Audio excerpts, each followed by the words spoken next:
title. The night everything changed, I remember noticing how carefully my mother had arranged the plates that evening. She only paid that much attention when something uncomfortable was about to happen. The dining room smelled like roasted chicken and spices. Soft music played in the background, and the warm lights made everything look calm, almost too calm. My brother Daniel sat across from me, scrolling through his phone like he didn't care about anything else. My father, as usual, was quiet, waiting for the right moment. He always chose his timing carefully. Dinner went on normally at first. Small talk, simple questions, forced smiles. Then my father cleared his throat. That was the signal. "We need to talk about the property," he said, his voice calm, controlled. I didn't respond immediately. I already knew what was coming, not the exact words, but the direction. I had felt it building for weeks. The house my grandmother left behind, it wasn't huge, but it meant something. It was valuable, yes, but more than that, it was mine. She had made that clear. My father reached into his folder and placed a paper in front of me. "You'll transfer it to your brother," he said simply. "It's the right thing to do." Daniel didn't look up.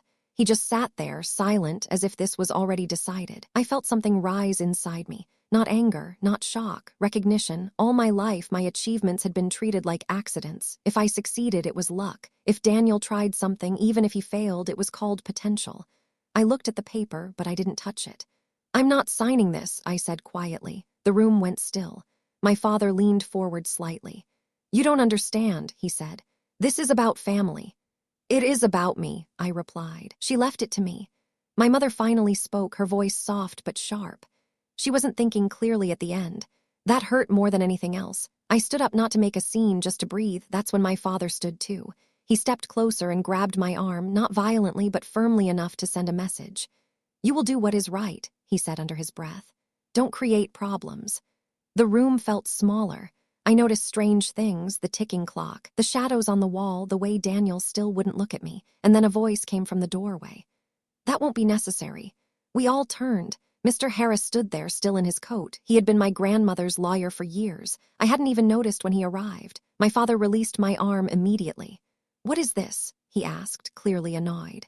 Mr. Harris walked in calmly and placed a file on the table. "Your mother prepared for this situation," he said. Silence filled the room. He looked at me briefly, then continued. "The property was given entirely to her. Any attempt to force a transfer would not be legally valid." The word *force* hung heavily in the air. My father's expression changed. Not anger, something colder. Careful. Daniel finally looked up. "This is unnecessary," he said. "It's just a house." Mr. Harris glanced at him. "Then it should not be difficult to build your own." There was no emotion in his voice, just truth. My mother shifted uncomfortably. "We're just discussing things," she said. "Then the discussion can continue without pressure," he replied calmly. Something changed in that moment, not loudly, not dramatically, but clearly. My father stepped back. He adjusted his shirt as if nothing had happened. "No one is forcing anything," he said, but he didn't come near me again. I felt the tension slowly leave my body, replaced by something steady, clarity. I remembered my grandmother's words from months ago. She had looked at me and said, "They will expect you to give it away. You must decide if you agree." Now I understood.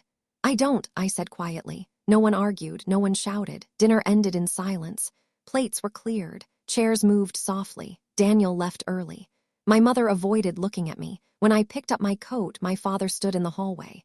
"This will change things," he said. "I know," I replied. Outside, the air felt cold but clean. In the following weeks, things became distant. Fewer calls, short conversations. Nothing was the same, but something important had shifted. I kept the house. I took care of it. Slowly, carefully, not just as property, but as something that was truly mine. No one apologized. Daniel moved on to other plans. My father never mentioned that night again, but he never tried to control me like that again either. And sometimes, power doesn't come from shouting or fighting. Sometimes, it begins the moment you say no and mean it.